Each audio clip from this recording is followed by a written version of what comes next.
ಆತ್ಮೀಯರೇ ನಮಸ್ಕಾರ. ಇವತ್ತು ನಾವು ಭಾರತೀಯ ಅಂಚೆ ಕಚೇರಿ ಕಾಯ್ದೆ 2023 ಅದರ ಅಡಿಯಲ್ಲಿ ಬಂದಂತಹ ಭಾರತೀಯ ಅಂಚೆ ಕಚೇರಿ ರೂಲ್ಸ್ ಅಥವಾ ರೆಗ್ಯುಲೇಷನ್ಸ್ 2024 ಬಗ್ಗೆ ಒಂದಷ್ಟು ಮಾಹಿತಿಗಳನ್ನು ಹಂಚಿಕೊಳ್ಳೋಣ. ಯಾಕೆ ಸರ್ ಇದು ಸಿಲೆಬಸ್ಗೆ ಇಲ್ಲ? ತುಂಬ ಜನ ಕೇಳ್ತಾರೆ, ಸರ್ ಇದೇನು ಸಿಲೆಬಸ್ಗಿಲ್ಲ, ಬರೀ ನಮಗೆ ಪಿ ಒ ಗೈಡ್ ಪಾರ್ಟ್ 1 ಇದೆ, ಪಿ ಒ ಗೈಡ್ ಪಾರ್ಟ್ 2 ಇದೆ, ಯಾಕೆ ಇದನ್ನು ಓದಬೇಕು ಅನ್ನೋವಂಥದ್ದು ತುಂಬ ಜನರ ಪ್ರಶ್ನೆ. ಆ್ಯಕ್ಚುಲಿ ಯಾವುದೇ ಸ್ಪರ್ಧಾತ್ಮಕ ಪರೀಕ್ಷೆಗಳು ಇದ್ದಂತಹ ಸಂದರ್ಭದಲ್ಲಿ ಆಗ ಚಾಲ್ತಿಯಲ್ಲಿರುವಂತಹ ನಿಯಮಗಳೇನಿದೆ ಆ ನಿಯಮಗಳನ್ನು ಕುರಿತು ಅಪ್ಡೇಟ್ ಆಗೋವಂಥದ್ದು ಬಹಳ ಮುಖ್ಯ.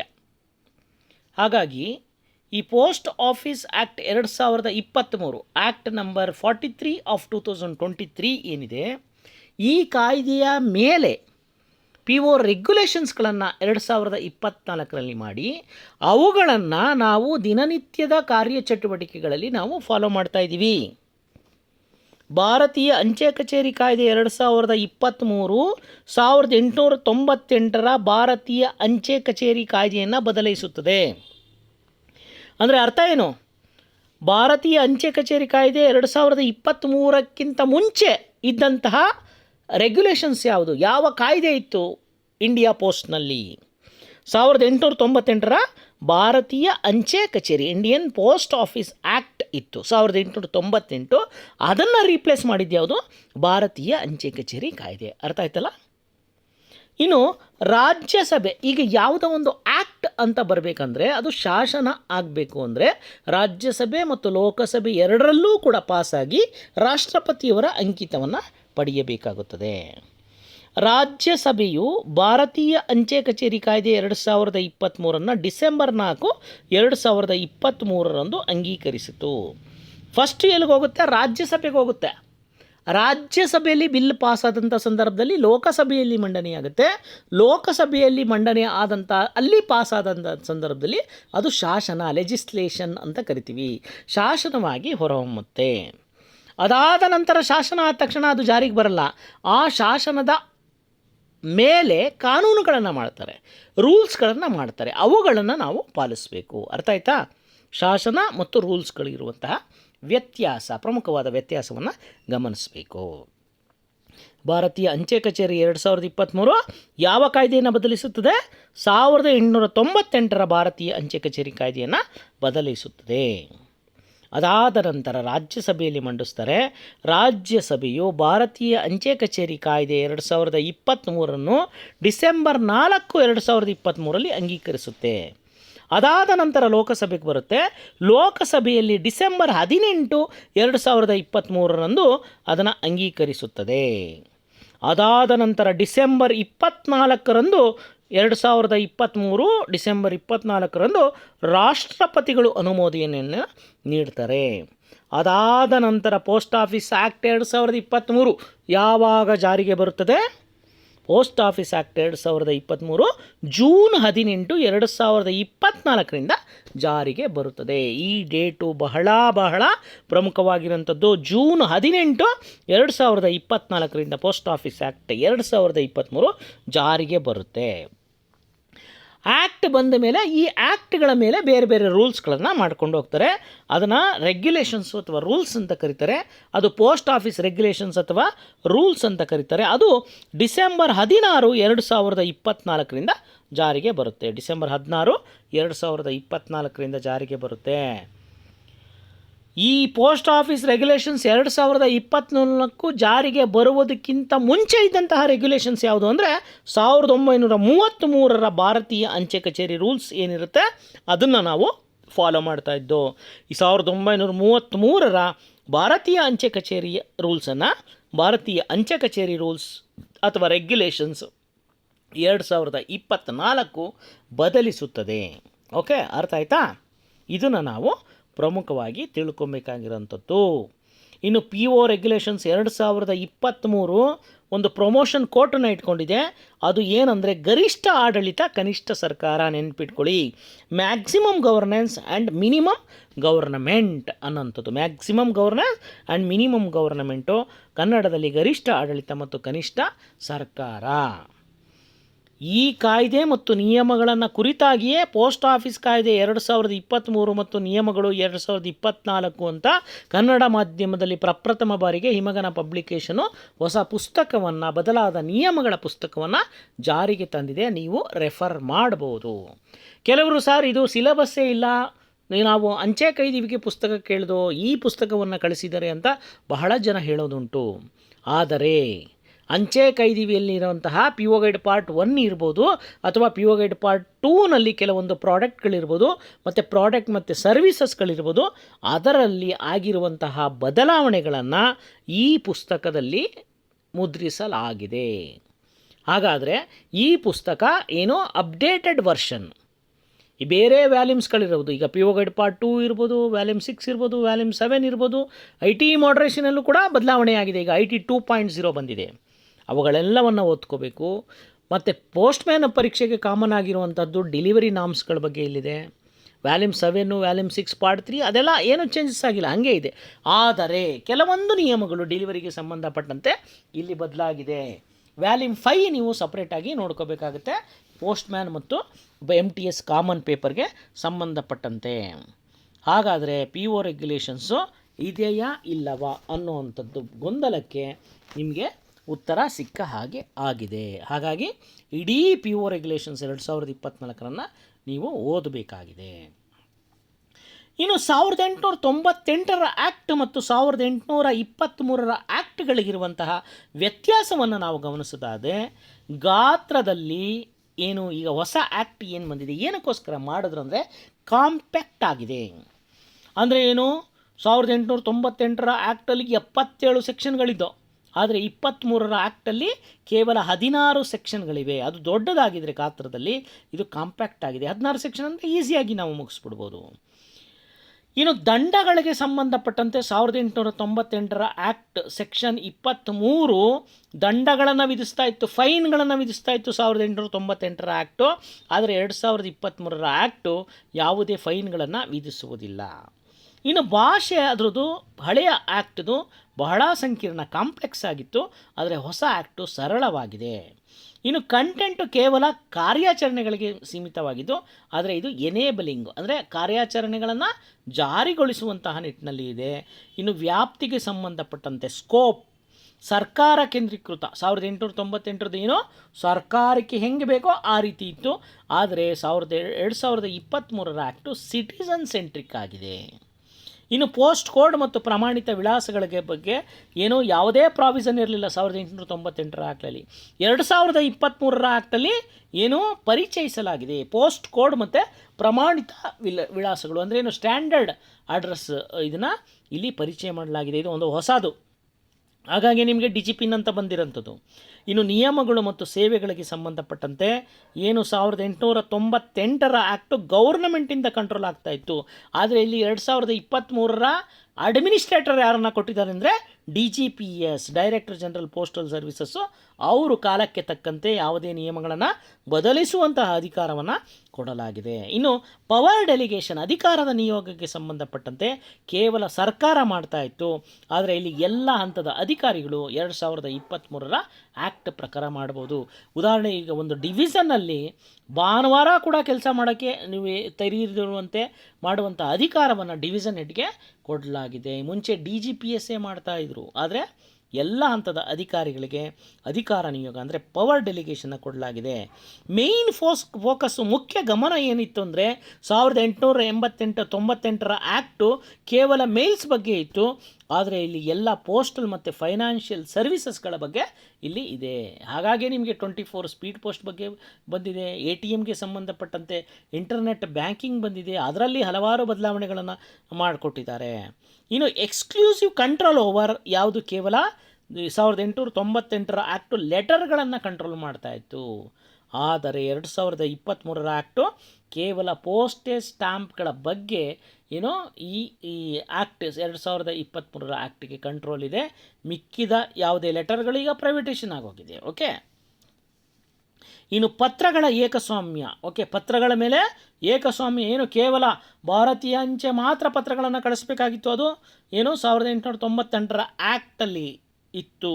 ಆದರೆ ಈಗ ಪತ್ರಗಳ ಮೇಲೆ ಏಕಸ್ವಾಮ್ಯ ಮೊನೋಪಲಿ ಅಂತ ಏನಿತ್ತು, ಮೊನೋಪಲಿ ಇಲ್ಲ ಈಗ 2023 ಆ್ಯಕ್ಟಲ್ಲಿ ಇಲ್ಲ. ಅಂದರೆ ಏನರ್ಥ, ನಾವು ಕಾಂಪಿಟೇಷನ್ಗೆ ರೆಡಿ ಆಗಬೇಕಾಗಿದೆ. ಹೊಣೆಗಾರಿಕೆ ಲಯಬಿಲಿಟಿಗೆ ಸಂಬಂಧಪಟ್ಟಂತೆ ಪೋಸ್ಟೇಜ್ಗೆ ಮಾತ್ರ ಸೀಮಿತ ಆಗಿತ್ತು 1898 ಆ್ಯಕ್ಟು. ಆದರೆ ಈಗ ಸರ್ವಿಸ್ ಚಾರ್ಜಸ್ ಆಧಾರಿತ, ನಾವು ಸರ್ವಿಸ್ ಕೊಡ್ತೀವಿ ಆದರೆ ನೀವು ಅದಕ್ಕೆ ಚಾರ್ಜಸ್ ಕೊಡಿ, ವ್ಯಾಲ್ಯೂ ಆಡೆಡ್ ಸರ್ವಿಸ್ ಅಂತ ಏನು ಕರಿತೀವಿ, ಅದನ್ನು 2023 ಇನ್ಕ್ಲೂಡ್ ಮಾಡಲಾಗಿದೆ. ಓಕೆ, ಇನ್ನು ಡಿಸಿಷನ್ ಮೇಕಿಂಗ್ಗೆ ಸಂಬಂಧಪಟ್ಟಂತೆ ನಿಧಾನ ಮತ್ತು ದೀರ್ಘ ಪ್ರಕ್ರಿಯೆ ಇತ್ತು 1898 ಆ್ಯಕ್ಟು. ಈಗ ಫಾಸ್ಟ್ ಮತ್ತು ರೆಸ್ಪಾನ್ಸಿವ್. ಓಕೆ, ಪ್ರತಿಯೊಂದು ನಿಯಮಗಳಿಗೆ, ಪ್ರತಿಯೊಂದು ಬೇಡಿಕೆಗಳಿಗೆ ರೆಸ್ಪಾನ್ಸಿವ್ ಮಾಡಲಾಗುತ್ತೆ. ಇನ್ನು ಕಾಂಪಿಟೇಷನ್ಗೆ ಸಂಬಂಧಪಟ್ಟಂತೆ 1898 ಆ್ಯಕ್ಟು ಅಲ್ಲಿರುವಂತಹ ನಿಯಮಗಳು ಯಾವುದೇ ಕಾಂಪಿಟೇಷನ್ ಮಾಡೋಕ್ಕಾಗ್ತಿಲ್ಲ. ಆದರೆ ಇಲ್ಲಿ ನಿಮಗೆ 2023 ಕಾಂಪಿಟೇಷನ್ನ ಏನು ಪ್ರೋತ್ಸಾಹಿಸಲಾಗುತ್ತೆ. ಓಕೆ, ಹಾಗಾಗಿ ಇದು 1898 ಮತ್ತು 2023 ಆ್ಯಕ್ಟ್ಗಳ ವ್ಯತ್ಯಾಸ. ಓಕೆ, ಇನ್ನೊಂದು ಸರಿ ಹೇಳ್ತೀನಿ. Post office act 2023, the parliament passed the new postal legislation, the post office act 2023. ನೆನ್ಪಿಟ್ಕೊಳ್ಳಿ, ಏನಂತ ಹೆಸರು ಅದಕ್ಕೆ, the post office act 2023 ಬ್ರಾಕೆಟಲ್ಲಿ 43 of the 2023 ಅಂತ ಕರೀತಾರೆ.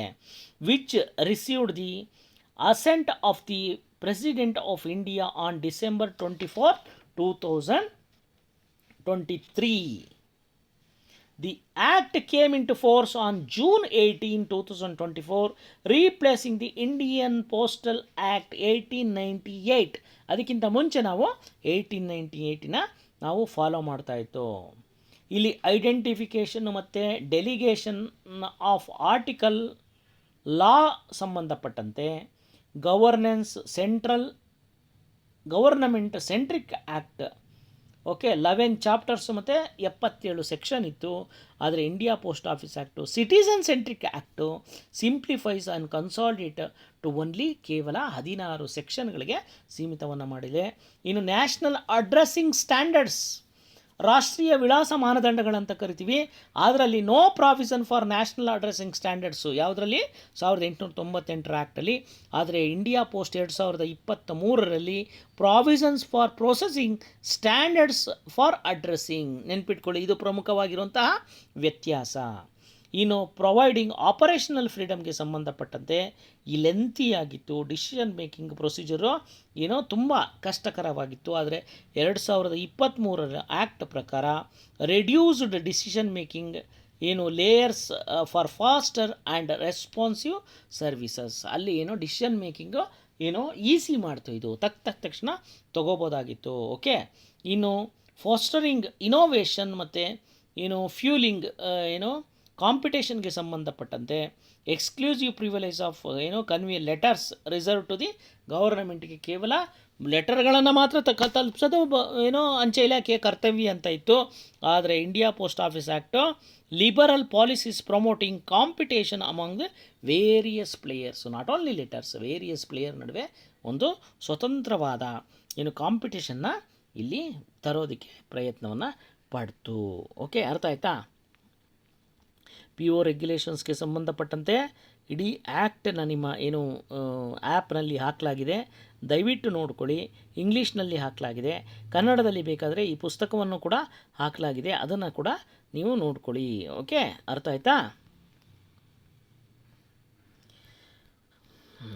ಪ್ರತಿಯೊಂದು ಕೂಡ ರೂಲ್ಸ್ ಪ್ರಕಾರ ನಾವು ಹೋಗೋಣ. ಯಾಕಂದರೆ ಏನು ರೆಗ್ಯುಲೇಷನ್ಸ್ ಇದೆ ಈಗ ಆ್ಯಕ್ಚುಲಿ ಪ್ರಪ್ರಥಮ ಬಾರಿಗೆ ಏನನ್ನು ಮಾಡ್ತಾ ಇದ್ದೀವಿ ಅದನ್ನು ನಾವು ಇದರಲ್ಲಿ ನಾವು ಕಲಿಬೇಕಾಗಿದೆ. ಓಕೆ, ಅರ್ಥ ಆಯ್ತಾ? ಇನ್ನು ಪ್ರಮುಖ ಬದಲಾವಣೆಗಳನ್ನು ನೋಡೋಣ. ಏನು ಬದಲಾವಣೆಗಳಾಗಿದೆ ಅಂದರೆ, ಅಂಚೆ ಕಚೇರಿ ಕಾಯ್ದೆ 2023 ಸಂಸತ್ತು ಹೊಸ ಅಂಚೆ ಶಾಸನವನ್ನು ಅಂಗೀಕರಿಸಿತು. ಅದನ್ನು the post office act 2023 43 section 43 23 43ನೇ ಸೆಕ್ಷನ್ನು, ಇದು ಡಿಸೆಂಬರ್ 24, 2023 ಏನೋ ಭಾರತದ ಅಧ್ಯಕ್ಷರ ಒಪ್ಪಿಗೆಯನ್ನು ಪಡೆಯಿತು. 1898 ಭಾರತೀಯ ಅಂಚೆ ಕಚೇರಿ ಕಾಯ್ದೆಯನ್ನು ಬದಲಾಯಿಸಿತು. ಅದಾದ ನಂತರ ಯಾವಾಗ ಬಂತು? ಜೂನ್ 18, 2024 ಜಾರಿಗೆ ಬಂತು. ಆದರೆ ಏನಂತ ಕರೀತಾರೆ ಇದನ್ನು? ದಿ ಪೋಸ್ಟ್ ಆಫೀಸ್ ಆ್ಯಕ್ಟ್ 2023 ಅಂತಲೇ ಕರೀತಾರೆ. ಓಕೆ,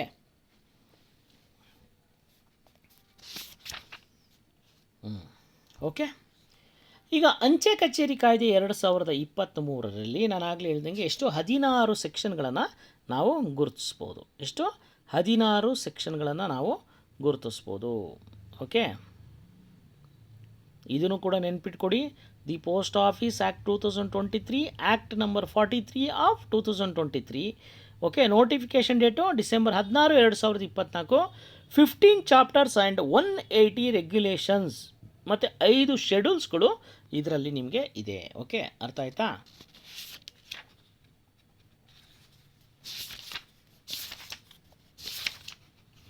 ಎಷ್ಟು ಚಾಪ್ಟರ್ಗಳಿದೆ? ಅಷ್ಟು 15 ಅಧ್ಯಾಯಗಳು ಇದೆ. ಓಕೆ, ಈ 15 ಅಧ್ಯಾಯಗಳನ್ನು ನೀವು ಒಂದೊಂದೇ ನೋಡ್ಕೊಳ್ಬೇಕಾಗತ್ತೆ.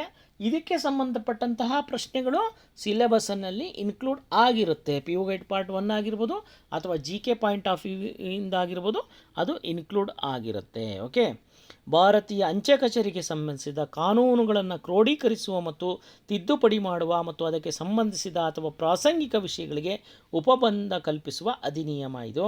ಭಾರತದ ಗಣರಾಜ್ಯದ 74ನೇ ವರ್ಷದಲ್ಲಿ ಸಂಸತ್ತಿನಂತೆ ಈ ಕೆಳಗಂಡಂತೆ ಅಧಿನಿಯಮಿತವಾಗಿದೆ. Be it enacted. ಓಕೆ, ಯಾರಿಂದ? ಅದು section 13 of the post office act. These regulations superseded previous rules and applicable. ಹಿಂದೆ ಇದ್ದಂತಹ ಎಲ್ಲ ರೂಲ್ಸ್ಗಳನ್ನು ಇದು ಮಾಡ್ತದೆ.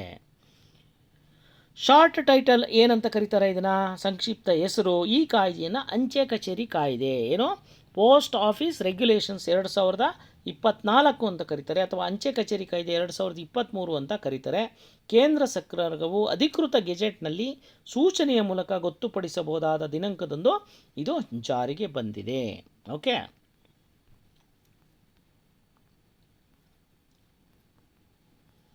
ಒಟ್ಟು ಎಷ್ಟು ಸೆಕ್ಷನ್ಗಳಿದೆ ನಿಮಗೆ? 15 ಸೆಕ್ಷನ್ಗಳನ್ನು ಇದರಲ್ಲಿ ನಾವು ನೋಡ್ತಾ ಹೋಗ್ಬೋದು. ಓಕೆ, ಯಾವುದು? ಪೋಸ್ಟ್ ಆಫೀಸ್ ಆ್ಯಕ್ಟ್ 2023ರಲ್ಲಿ. ಇನ್ನು ವ್ಯಾಖ್ಯಾನಗಳ ಬಗ್ಗೆ ಹೇಳುತ್ತೆ. ವ್ಯಾಖ್ಯಾನಗಳು ಏನೇನು ಬರ್ತವೆ ಈ ಕಾಯ್ದೆಯಲ್ಲಿ? ಬೇರೆ ಬೇರೆ ಸಂದರ್ಭದಲ್ಲಿ ವ್ಯಾಖ್ಯಾನಗಳು ಅಂದರೆ ಡೈರೆಕ್ಟರ್ ಜನರಲ್ ಅಂದರೆ ಯಾರು ಅಂತ ಬರುತ್ತೆ. ಯಾರು ಡೈರೆಕ್ಟರ್ ಜನರಲು? ಡೈರೆಕ್ಟರ್ ಜನರಲ್ ಅಂದರೆ ಕೇಂದ್ರ ಸರ್ಕಾರದಿಂದ ನೇಮಕಗೊಂಡ ಅಂಚೆ ಸೇವೆಗಳ ಮಹಾನಿರ್ದೇಶಕರು. ಯಾರಿಂದ ನೇಮಕ ಕೊಡ್ತಾರೆ ಡೈರೆಕ್ಟರ್ ಜನರಲ್ಲು? ಕೇಂದ್ರ ಸರ್ಕಾರದಿಂದ ನೇಮಕಗೊಳ್ತಾರೆ. ಮಹಾನಿರ್ದೇಶಕರ ಕರ್ತವ್ಯಗಳನ್ನು ನಿರ್ವಹಿಸಲು ಕೇಂದ್ರ ಸರ್ಕಾರದಿಂದ ಅಧಿಕಾರ ಪಡೆದ ಯಾವುದೇ ಅಧಿಕಾರಿಯನ್ನು ನಾವು ಏನಂತ ಕರಿತೀವಿ? ಡೈರೆಕ್ಟರ್ ಜನರಲ್ ಅಂತ ಕರಿತೀವಿ. ಇಲ್ಲಿ ಐಟಮ್ ಅನ್ನೋ ಪದವನ್ನು ಬಳಸ್ತೀವಿ.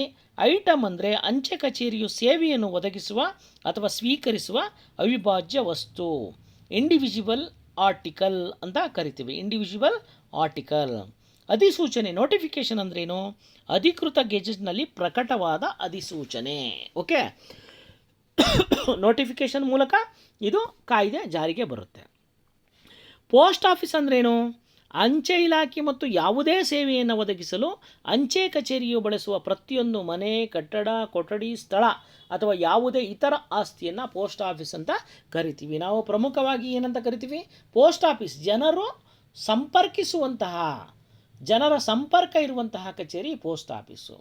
ಮೇಲ್ ಆಫೀಸ್ ಅಂತ ಒಂದು ಕರಿತೀವಿ. ಅದು ಏನೋ ಪೋಸ್ಟ್ ಆಫೀಸ್ನಿಂದ ಬುಕ್ ಮಾಡಿದಂತಹ ಆರ್ಟಿಕಲ್ಗಳನ್ನು ತೆಗೆದುಕೊಂಡು ಅಲ್ಲಿ ಸಾರ್ಟಿಂಗ್ ಮಾಡಿ ಬ್ಯಾಗ್ಗಳನ್ನು ಮಾಡಿ ಸೆಕ್ಷನ್ಗಳ ಮೂಲಕ, ಅಂದರೆ ಏನು MMSಗಳ ಮೂಲಕ ಮತ್ತೆ ಪೋಸ್ಟ್ ಆಫೀಸ್ಗೆ ಮತ್ತು ಮೇಲ್ ಆಫೀಸ್ಗೆ ಕಳಿಸುವಂಥದ್ದು. ಅದನ್ನು ಈ ಇಡೀ ಎಂಟೈರ್ ಪೋಸ್ಟ್ ಆಫೀಸ್ ಬಗ್ಗೆ ನಾವು ತಿಳ್ಕೊಬೇಕಂದ್ರೆ ಪೋಸ್ಟ್ ಆಫೀಸು, ಮೇಲ್ ಆಫೀಸು ಮತ್ತು ಸೆಕ್ಷನ್ಗಳು MMS ಇವುಗಳ ಬಗೆಗೆ ನಾವು ಓದ್ತೀವಿ. ಓಕೆ, ಇನ್ನು ಪ್ರಿಸ್ಕ್ರೈಬ್ ಅಂತ ಒಂದು ಪದ ಇದೆ. ಏನು ಪ್ರಿಸ್ಕ್ರೈಬ್ ಅಂದರೆ ಈ ಅಧಿನಿಯಮದ ಅಡಿಯಲ್ಲಿ ರಚಿಸಲಾದ ನಿಯಮಗಳ ಮೂಲಕ ಸೂಚಿಸುವಂಥದ್ದು. ಅದನ್ನು ಏನಂತ ಕರೀತಾರೆ? ಪ್ರಿಸ್ಕ್ರೈಬ್ ಅಂತ ಕರೀತಾರೆ. ಓಕೆ, ಅರ್ಥ ಆಯ್ತಾ? ಇನ್ನು ರೆಗ್ಯುಲೇಷನ್ಸ್ ಅಂತ ಒಂದು ಪದ ಇದೆ. ರೆಗ್ಯುಲೇಷನ್ಸ್ ಅಂದರೆ ಏನು? ಈ ಕಾಯ್ದೆ ಅಡಿಯಲ್ಲಿ ರಚಿಸಲಾದ ನಿಯಮಗಳನ್ನು ನಾವೇನಂತ ಕರಿತೀವಿ? ರೆಗ್ಯುಲೇಷನ್ಸ್ ಅಂತ ಕರಿತೀವಿ. ಓಕೆ, ಅರ್ಥ ಆಯ್ತಾ? ಇನ್ನು ಅಂಚೆ ಕಚೇರಿಯಿಂದ ಒದಗಿಸಬಹುದಾದ ಸೇವೆಗಳ ಬಗ್ಗೆ, services to be provided by post offices. ಯಾವ ಸರ್ವೀಸಸ್ಗಳನ್ನು ನಾವು ಪ್ರೊವೈಡ್ ಮಾಡ್ತೀವಿ? ಕೇಂದ್ರ ಸರ್ಕಾರವು ಸೂಚಿಸಬಹುದಾದ ಸೇವೆಗಳನ್ನು ಅಂಚೆ ಕಚೇರಿಯು ಒದಗಿಸಬೇಕು. ಸೆಂಟ್ರಲ್ ಗವರ್ನಮೆಂಟು ಸೂಚಿಸುತ್ತೆ ಯಾವ್ಯಾವ ಕೆಲಸಗಳನ್ನು ನೀವು ಮಾಡಬೇಕಂತ. ಅದನ್ನು ಏನು ಮಾಡುತ್ತೆ? ಪೋಸ್ಟಲ್ ಡಿಪಾರ್ಟ್ಮೆಂಟು ಒದಗಿಸುತ್ತೆ. ಇನ್ನು ಇಲ್ಲಿ ನಿಮಗೆ ನಿಯಮಗಳನ್ನು ರಚನೆ ಮಾಡೋರು ಯಾರು?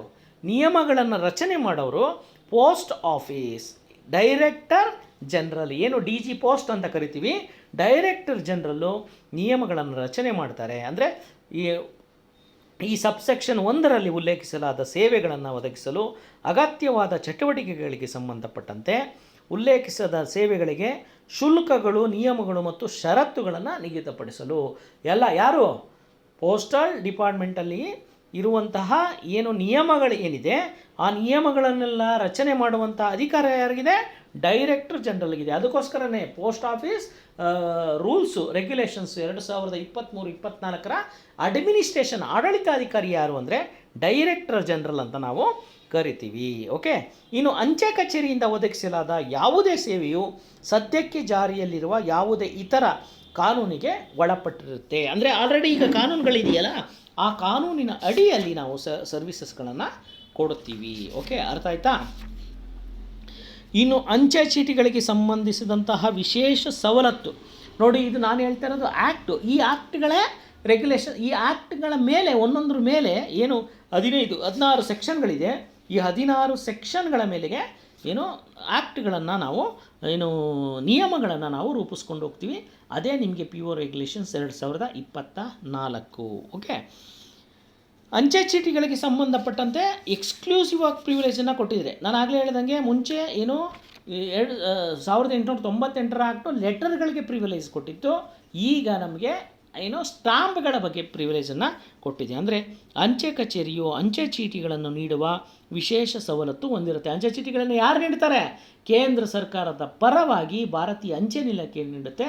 ಬೇರೆ ಯಾರೂ ಕೂಡ ಅಂಚೆ ಚೀಟಿಗಳನ್ನು ಮುದ್ರಿಸುವಂತಿಲ್ಲ ಮತ್ತು ಮಾರುವಂತಿಲ್ಲ.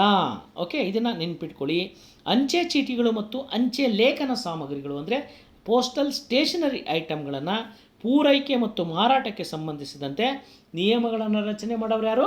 ಮಹಾನಿರ್ದೇಶಕರು, ಡೈರೆಕ್ಟರ್ ಜನರಲ್ ಅಂತ ಏನು ಕರಿತೀವಿ, ಅವರು ನಿಯಮಗಳನ್ನು ರಚನೆ ಮಾಡ್ತಾರೆ. ಓಕೆ, ಇಲ್ಲಿ ಕೆಲವೊಂದು ಎಕ್ಸ್ಪ್ರೆಷನ್ಗಳನ್ನ ಬರ್ತವೆ. ಅವು ಏನು ಅಂತ ನೋಡೋಣ.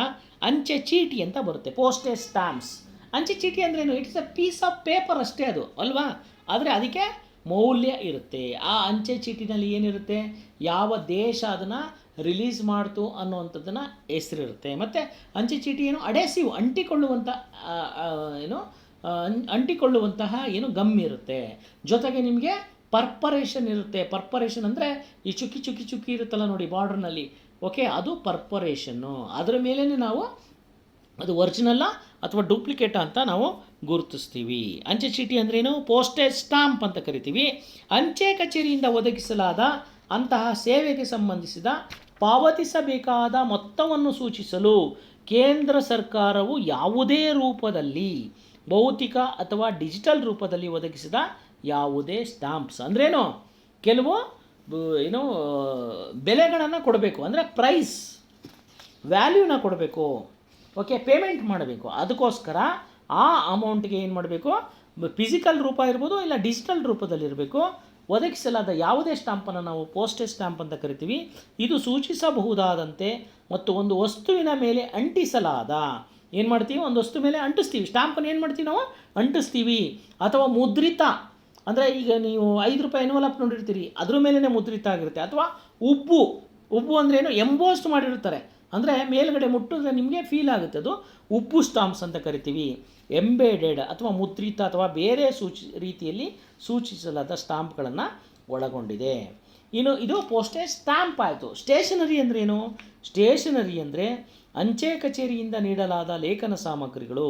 ಉದಾಹರಣೆ ಯಾವುದು? ಲಕೋಟೆಗಳಿರ್ಬೋದು, ಅದನ್ನು ಏನಂತ ಕರಿತೀವಿ ನಾವು? ಎನ್ವಲಪ್ ಅಂತ ಕರಿತೀವಿ. ಲೆಟರ್ ಕಾರ್ಡ್ ಅಂತ ಕರಿತೀವಿ. ಅಂಚೆ ಚೀಟಿಗಳು ಅಂತ ಕರಿತೀವಿ. ಅಥವಾ ಅಂಚೆ ಕಚೇರಿಯಿಂದ ಒದಗಿಸಲಾದ ಸೇವೆಗೆ ಸಂಬಂಧಿಸಿದಂತೆ ಪಾವತಿಸಬೇಕಾದ ಮೊತ್ತವನ್ನು ಮೊದಲೇ ಪಾವತಿಸಲಾಗಿದೆ ಎಂದು ಸೂಚಿಸುವ ಮುದ್ರಿತ ಅಂಚೆ ಚೀಟಿಗಳು ಅಥವಾ ಶಾಸನವನ್ನು ಹೊಂದಿರುವ ಲಕೋಟೆಗಳು. ಅಂದರೆ ಯಾವುದು? ಪೋಸ್ಟ್ ಕಾರ್ಡ್ ಇರ್ಬೋದು, ಲೆಟರ್ ಕಾರ್ಡ್ ಇರ್ಬೋದು, ಅಥವಾ ಎನ್ವಲಪ್ ಇರ್ಬೋದು. ಇದನ್ನೇನು ಮುಂಚೆನೇ ಪ್ರೀಪೇಯ್ಡ್ ಪೇಮೆಂಟ್ ಆಫ್ ಪೋಸ್ಟೇಜ್ ಇರುತ್ತೆ, ಅದರಲ್ಲಿ ಅದನ್ನು ಪ್ರಿಂಟ್ ಮಾಡಿರ್ತಾರೆ. ಅವನ್ನು ನಾವು ಏನಂತ ಕರಿತೀವಿ? ಪೋಸ್ಟಲ್ ಸ್ಟೇಷನರಿಗಳು ಅಂತ ನಾವು ಕರಿತೀವಿ. ಓಕೆ, ಅರ್ಥ ಆಯ್ತಾ? ಇನ್ನು ನಿಯಮ 5 ಯಾವುದ್ರ ಬಗ್ಗೆ ತಿಳಿಸುತ್ತೆ?